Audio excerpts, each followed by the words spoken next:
Hello everyone, मैं अनिल कुमार सिंह एक बार फिर से आपका स्वागत करता हूं आपके मॉक टेस्ट सीरीज में। ये लगातार मेरा तीसरा सेट है। इसके पहले मैंने एक इंडियन हिस्ट्री का जिसमें कि 50 क्वेश्चन था आपके सामने रखा था। दूसरा जीएस बेस्ड जिसमें कि 50 क्वेश्चन थे, वो भी मैंने रखा था। आज भी हम आपके लिए 50 क्वेश्चन का एक सेट लेकर के आ रहे हैं। ये भी जीएस से संबंधित है, लेकिन इसमें हिस्ट्री डोमिनेट करेगा क्योंकि पीसीएस के एग्जामिनेशन में हिस्ट्री वैसे भी डोमिनेटिंग पेपर होता है। हम ये चाहेंगे कि आप वीडियो को पूरा देखें क्योंकि ये वीडियो बहुत प्यार से आपके लिए बनाया जाता है और यकीन मानिए बनाने में मेहनत भी लगता है। हम तो एग्जाम दे नहीं सकते हैं क्योंकि आप समझ रहे हैं हम तो अंडर एज है भी, ठीक है। तो ऐसी स्थिति में ये आपके लिए, आप इसको पूरा देखिए। कुछ क्वेश्चन आपको बिल्कुल अटपटा सा लग सकता है, हो सकता है कि आपके जहन में क्या बकवास क्वेश्चन है, लेकिन कई बार क्या होता है कि एग्जामिनेशन में कुछ क्वेश्चन ऐसे जरूर आते हैं जो लगता है कि हवा नहीं लगा, बकवास है, पता नहीं कहाँ उठा के डाल देता है, ठीक है। ऐसी चीजें होती हैं। आपके सामने भी इस वीडियो में भी हो सकता है कि 1 2 4 क्वेश्चन ऐसे आए जो बिल्कुल आपके लिए अननोन हो, लेकिन वो अननोन क्वेश्चन को नोन बनाना ही मेरा मकसद होता है। एक चीज और साथ साथ कहना चाहेंगे कि हो सकता है कि आप बहुत ज्यादा सॉल्व करने की स्थिति में ना हो, क्वेश्चन आपको टफ लगे, लेकिन उससे बिल्कुल भी मत घबराइए, ना ही निराश होइए कि हमसे इतना ही बना, बल्कि सोचने का तरीका, नजरिया बदल दीजिए। अगर 50 में आपको 20 बनता है तो आप ये सोचिए कि आपने आज 30 नए क्वेश्चन सीखे हैं। आप इस बात को भली भांति जानते हैं कि वीडियो आप देख किस लिए रहे हैं, तो आप देख रहे हैं कुछ सीखने के लिए, कुछ नया पाने के लिए। अगर आपको बिल्कुल भी नया कुछ ना मिले तो फिर आपको किसी का भी वीडियो देखने का क्या कुछ मतलब बनता है, ये तो फिर टाइम पास हो जाएगा। अगर आपको सीखने को मिलता है तो निश्चित तौर पे आपका देखना जो है वो साकार हो रहा है, अदरवाइज आप अपना टाइम वेस्ट कर रहे हैं।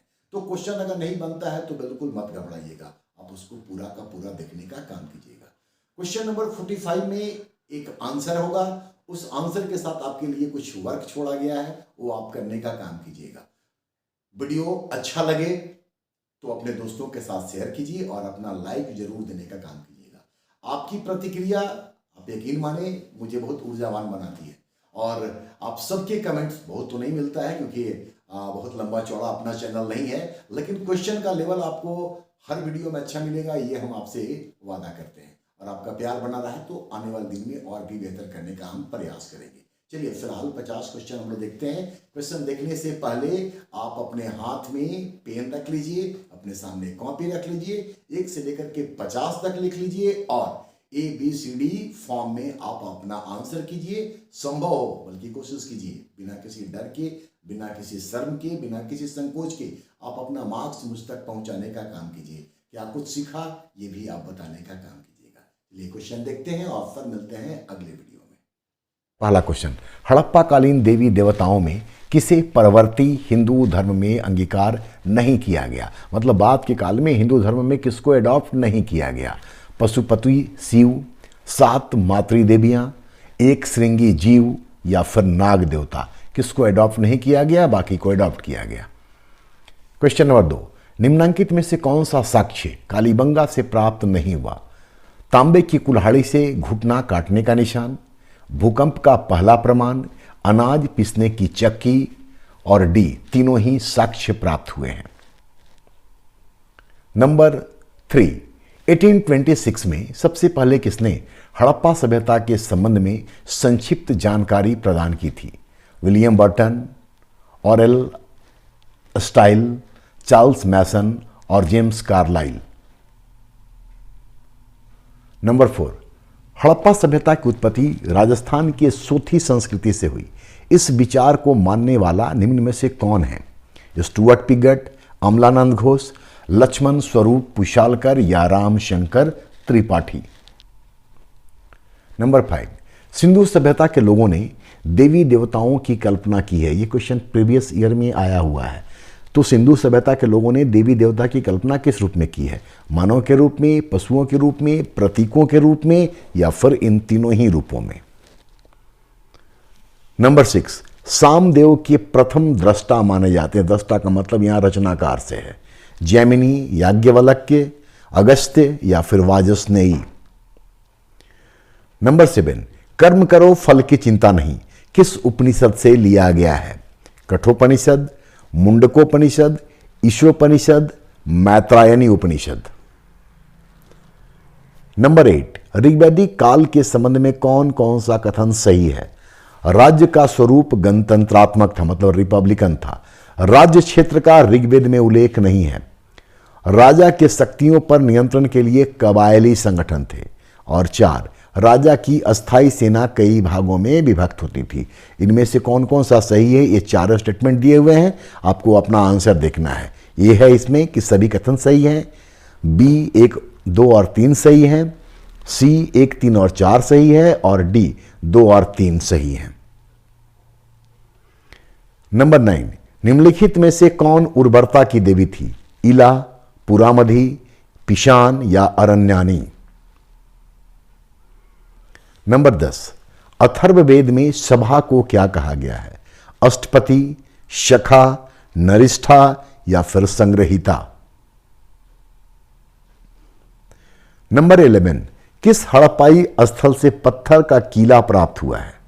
कालीबंगा, अलीमुराद, मोहनजोदड़ो, राखीगढ़ी? कुछ अलग अलग जो कॉमन चीज़ें हैं उसको हटा करके हम कोशिश किए हैं कि आपके लिए क्वेश्चन में रखा जाए। एक नज़र देखने से ये चीज़ें भी याद हो जाएंगी। नंबर 12, 1887 में किसके द्वारा भारतीय राष्ट्रीय सामाजिक सम्मेलन आयोजित किया गया था?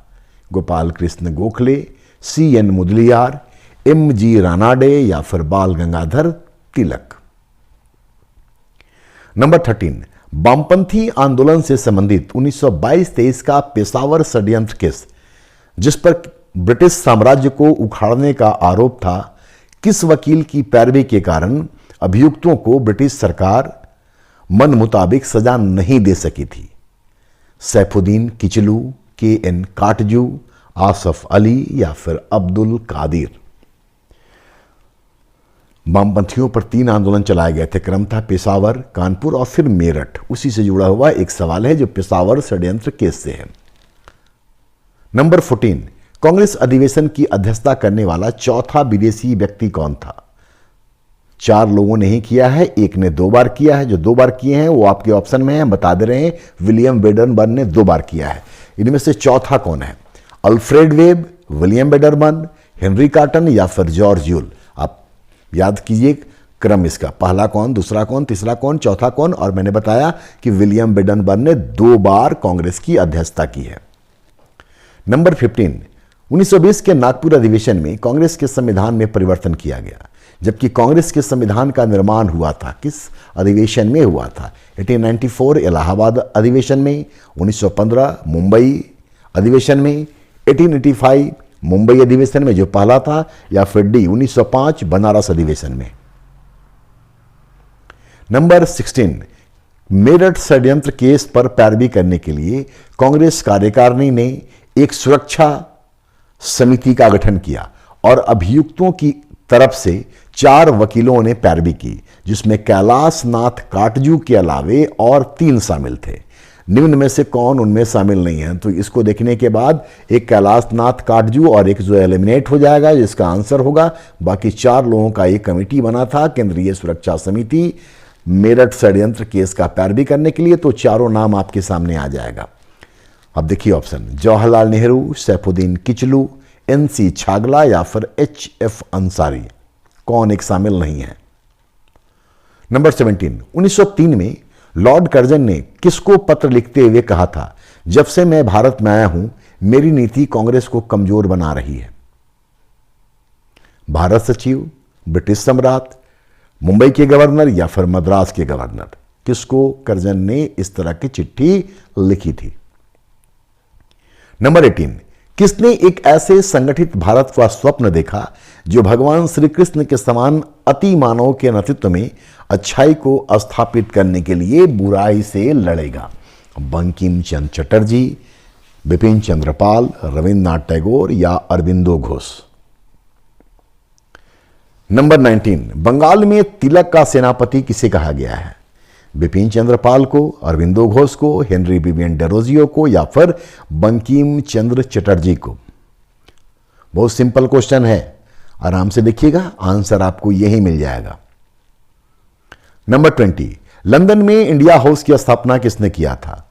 वीर सावरकर, लाला हरदयाल, श्यामजी कृष्ण वर्मा, मदन लाल धिंगरा? ये इंडिया हाउस से बड़े बड़े क्रांतिकारी जुड़े हुए थे।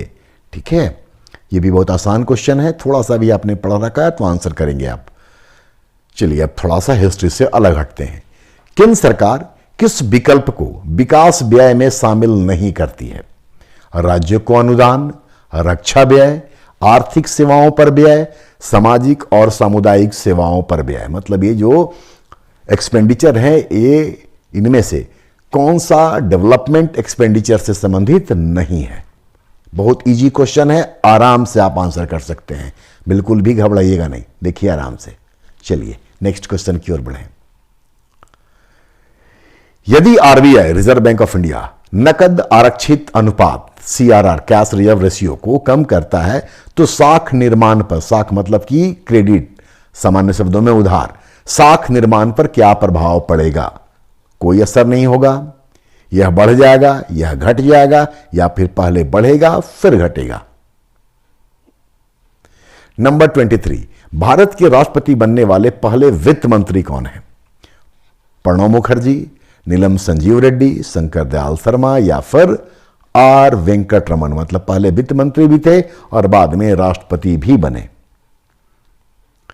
24, वैट की प्रणाली लागू होती है। वैट मतलब कि वैल्यू एडेड टैक्स की प्रणाली लागू होती है उत्पाद शुल्क पर, संपदा शुल्क पर, आयकर या उपरोक्त सभी पर।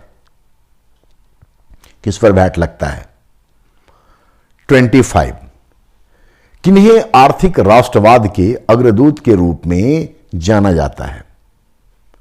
मदन मोहन मालवीय, दादा भाई नौरोजी, बाल गंगाधर तिलक, या फिर रमेश चंद्र दत्त। आर्थिक राष्ट्रवाद के अग्रदूत, पायोनियर। नेक्स्ट, भारत में सेवा कर किसकी सिफारिश पर लागू किया गया था? ये सब क्वेश्चन अभी आप इंडियन इकोनॉमी से देख रहे हैं। Kelkar committee, Kaldor committee, TT Krishnamachari committee, या फिर राजा चलैया कमेटी। सेवा कर किनकी सिफारिश पर लागू की गई थी? सेवा कर पहली बार 1994-95 में लागू किया गया था, प्रायोगिक तौर पे था, और आज लगभग सभी सेवाओं पर यह टैक्स लगता है। तो शुरुआत किसकी सिफारिश पर की गई थी? 27, निम्नलिखित में से किसे भारत के आर्थिक संविधान के रूप में जाना जाता है? भारत के आर्थिक संविधान के रूप में जाना जाता है the planned economy for India. ये विश्वेश्वरैया के द्वारा लिखा हुआ है, किताब है, 1934 में आई थी। दूसरा, industrial policy of 1991, industrial policy 1948, industrial policy 1956। किसको भारत का आर्थिक संविधान कहा जाता है?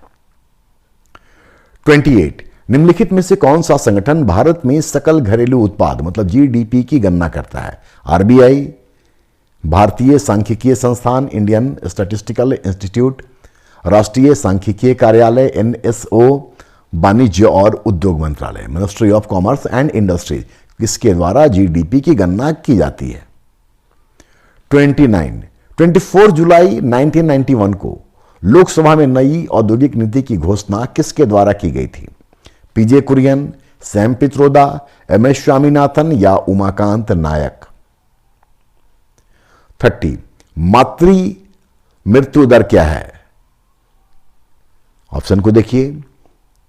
गर्भावस्था के 9वें महीने से पहले हुई महिलाओं की मौत, बी प्रसव के 2 साल के भीतर हुई महिलाओं की मौत, सी प्रसव के 1 साल के भीतर हुई महिलाओं की मौत, और डी गर्भावस्था के कारण प्रति 1 लाख जीवित जन पर महिला मृत्यु की वार्षिक संख्या। MMR, मैटरनिटी मोर्टालिटी रेट, मातृत्व मृत्यु दर क्या है? इस तरह के डेफिनेशन को एकदम याद रखिए। 31, निम्नलिखित में से किस केवल एकमात्र दशक में भारत की जनसंख्या में नकारात्मक वृद्धि हुई थी? निगेटिव ग्रोथ किस दशक में हुआ था? 1901 से 11 के बीच में, 11 से 21 के बीच में, 1921 से 31 के बीच में, या फिर 1931 से 41 के दशक में नकारात्मक जनसंख्या वृद्धि हुई है। 32, जनसंख्या की वृद्धि दर का क्या अर्थ है? शहरी और ग्रामीण क्षेत्रों की जनसंख्या के बीच अंतर, पुरुष और महिला की वृद्धि के बीच अंतर, प्रति 1000 व्यक्तियों पर जन्मों की संख्या, और डी जन्म दर और मृत्यु दर में अंतर। जनसंख्या की वृद्धि दर का क्या अर्थ है? नंबर 33, ऋग्वेद में किस नदी को यज्ञवती कहा गया? विच रिवर इज कॉल्ड यज्ञवती इन ऋग्वेदा? परुष्णी, वितस्ता, विपासा या फिर सिंधु को? यज्ञवती। नंबर 34, पासा के खेल में राजा को सहयोग देने वाला रत्नीन होता था। 12 रत्नीनों का उल्लेख किया गया है शतपथ ब्राह्मण में। तो पासा के खेल में राजा को सहयोग देने वाला कौन होता था? युवराज, पालागल, गोवीकर्तन या अछवाप? ये सभी रत्नीन हैं। 35, भारत की आजादी से पहले निम्न में से किस हड़प्पाई स्थल की खोज हुई थी? भारत की आजादी से पहले निम्न में से किस हड़प्पाई स्थल की खोज हुई थी? इसका मतलब कि बाकी 3 वो हैं जो कि भारत की आजादी के बाद खोजे गए हैं। कालीबंगा, चान्हुदड़ो, बनवाली या फिर रोपड़? 35, किसने कहा था एओ ह्यूम स्वतंत्रता के पुजारी थे और उनका हृदय भारत की दुर्दशा पर रोता था? WC Banerjee, Gopal Krishna Gokhale, Lala Lajpat Rai, Lord Dufferin? History से ज़्यादा क्वेश्चन जानबूझ करके रखा जा रहा है ताकि आपका प्रैक्टिस संभव हो सके, क्योंकि ये लंबा चौड़ा सब्जेक्ट है, नंबर ऑफ क्वेश्चन भी यहां से ज़्यादा आएंगे। खैर, 37, भारतीय सर्वेक्षण विभाग के किस अधिकारी ने सबसे पहले माउंट एवरेस्ट की ऊंचाई का आकलन 1852 में किया था? माउंट एवरेस्ट की ऊंचाई आपको पता है, कब इसका आकलन किया गया ये ऑप्शन में है, और किसने किया ये सवाल पूछा जा रहा है। ऑप्शन देखिए, Alexander Cunningham, Ram Swaroop Krishna, James Carlisle या राधा कृष्ण सिकदर? कहीं कहीं पे सिकंदर भी लिखा हुआ मिलेगा, तो राधा कृष्ण सिकदर इनमें से कौन है? 38, कश्मीर का गेटवे किस दर्रा को कहा जाता है? पिछला क्वेश्चन में ज्योग्राफी से था, ये भी ज्योग्राफी से है। बारामुल्ला, बुर्जिल, बनिहाल या फिर जोर्जिला? कश्मीर का गेटवे। 39, किस पर्वत श्रेणी का पूर्वी विस्तार पालनी पहाड़ी तथा उसके दक्षिणी भाग को इलायची पहाड़ी कहा जाता है? अन्नामलाई श्रेणी, सह्याद्री या पश्चिमी घाट, नीलगिरी और डी मेघालय या शिलांग का पठार? ये सब ज्योग्राफी से क्वेश्चन आप देख रहे हैं। 40, भारत में सबसे लंबी 250 किलोमीटर महाद्वीपीय मग्न तट अवस्थित है? Continental submerged coast is located in India. कहां पर है ये सबसे लंबा?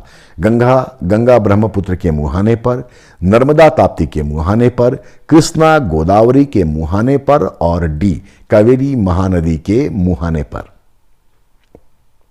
41, रामेश्वरम किस द्वीप पर अवस्थित है? नियोमूर द्वीप, श्री हरिकोटा द्वीप, पंबन द्वीप, लक्षद्वीप?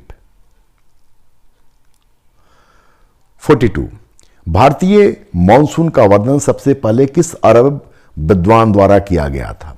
अल-बरूनी, सुलेमान, फिरदौसी या फिर अल मसूदी? 43, गंगा और सिंधु के मैदान का जन्म किस युग में हुआ था? मायोसीन, प्लियोसीन, प्लायोसीन या फिर ओलिगोसीन? कहीं कहीं पे स्पेलिंग गलत हो जाता है, उसको ज़्यादा ध्यान मत दीजिएगा, वो टाइप क्या प्रॉब्लम हो जाता है। मायोसीन, प्लियोसीन, प्लायोसीन और ओलिगोसीन? 44, शिशु मृत्यु दर का अर्थ क्या है? वापस से इकोनॉमी का कुछ क्वेश्चन है। इन्फेंट मोर्टालिटी रेट का मतलब क्या है? 1 वर्ष से कम आयु के बच्चों की मृत्यु, 1 महीने से कम उम्र के बच्चों की मौत, 3 साल से कम उम्र के बच्चों की मौत या फिर डी 1 वर्ष से कम उम्र के बच्चों की प्रति 1000 जीवित जन्मों में होने वाली मौतों की संख्या? आराम से पढ़िएगा, ऐसे सवाल सॉल्व करने की स्थिति में आप होंगे, थोड़ा सा भी अगर आपने पहले ध्यान से पढ़ा है तो। 45, समाजवाद एवं राष्ट्रीय आंदोलन नामक पुस्तक के लेखक हैं? ऑप्शन देखिए, जयप्रकाश नारायण, पीसी जोशी, मुजफ्फर अहमद और इनमें से कोई नहीं। चलिए हम इसका आंसर आपको ऐसे बताते हैं कि इसका आंसर है डी। अब आपका काम यह होगा कि समाज एवं राष्ट्रीय आंदोलन कौन लिखा है। ठीक है, कोशिश कीजिएगा कि गूगल ना करें, आप किताब के थ्रू इसको जानने का कोशिश कीजिए और फिर मुझ तक आंसर पहुंचाइए 45 का। मुझे खुशी होगी कि आप इसको ध्यान से सुनते हैं, देखते हैं। गूगल करना आसान होता है, लेकिन अगर आप किताब के थ्रू ढूंढेंगे तो यकीन मानिए आप आसपास की कुछ और चीज़ों को पढ़ लेंगे, जान लेंगे और वो आपके लिए फ़ायदेमंद होगा। वैसे तो आप आराम से गूगल कर सकते हैं। तो डी का आंसर आपको भेजना है। मैंने बता दिया है कि इसका आंसर डी है, लेकिन लेखक कौन है ये आप हम तक पहुंचाइए, हम इंतजार करेंगे। 46 1911 का कोलकाता अधिवेशन जिसमें पहली बार जन गण मन गाया गया था, उसके अध्यक्ष कौन थे? रहमतुल्लाह सयानी, भूपेंद्र नाथ बसु, पंडित बिशन नारायण दास या फिर मदन मोहन मालवीय। 47 सिंधु घाटी सभ्यता में धौलावीरा निम्नांकित में से किस कारण प्रसिद्ध है? चट्टान से निर्मित स्थापत्य मतलब रॉक आर्किटेक्चर के कारण, बंदरगाह, मिट्टी के पात्र और जल संरक्षण। किस लिए धौलावीरा इन चारों में से जाना जाएगा? 48 किस हड़प्पाई या हड़प्पा स्थल के भवन निर्माण के लिए कच्ची ईंटों का प्रयोग भरपूर मात्रा में किया गया था?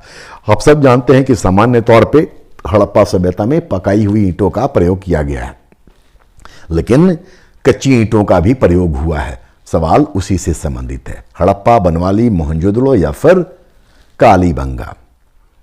49 आर्यों का मूल निवास स्थान किर्गिज या स्टेपी का मैदान था, यह किस विद्वान का मानना है? JD Rhodes, Meyer, Brandstein, Herzfeld. और लास्ट क्वेश्चन, मुझे उम्मीद रहेगा कि आप लोग आंसर मुझ तक भेजने का काम करेंगे। 50 किस देवता को ऋग्वेद में विश्वकर्मा कहा गया है? सूर्य, आकाश, मारुत या फिर वरुण। किस ऋग्वैदिक देवता को विश्वकर्मा कहा गया है? चलिए, तो 50 क्वेश्चन मैंने आप तक पहुंचाया। मुख्य रूप में हिस्ट्री, इंडियन इकोनॉमी और ज्योग्राफी से क्वेश्चन थे। आने वाले वीडियो में आपके रिस्पॉन्स के ऊपर ये डिपेंड करता है कि आप कितना रिस्पॉन्ड करते हो। क्वेश्चन मैंने अपनी तरफ से अच्छे बनाए हैं, मैंने प्रयास किया है। बाकी इसका आकलन तो आप ही करेंगे कि अच्छा है या फिर बुरा है, लेकिन मैंने कोशिश की है। और हिस्ट्री से नंबर ऑफ क्वेश्चन ज़्यादा देने के पीछे मैंने रीजन बताया कि एक बड़ा सब्जेक्ट है, विशाल सब्जेक्ट है, खत्म होता हुआ कहीं नज़र नहीं आता है। तो जितना हम लोग अभ्यास कर सके उतना अभ्यास करने का प्रयास कर रहे हैं। चलिए, आप आंसर देखिए और वीडियो को लाइक जरूर कर दीजिए और अपने दोस्तों के साथ प्लीज़ प्लीज़ प्लीज़ शेयर जरूर कीजिए। धन्यवाद। चलिए आंसर देखते हैं।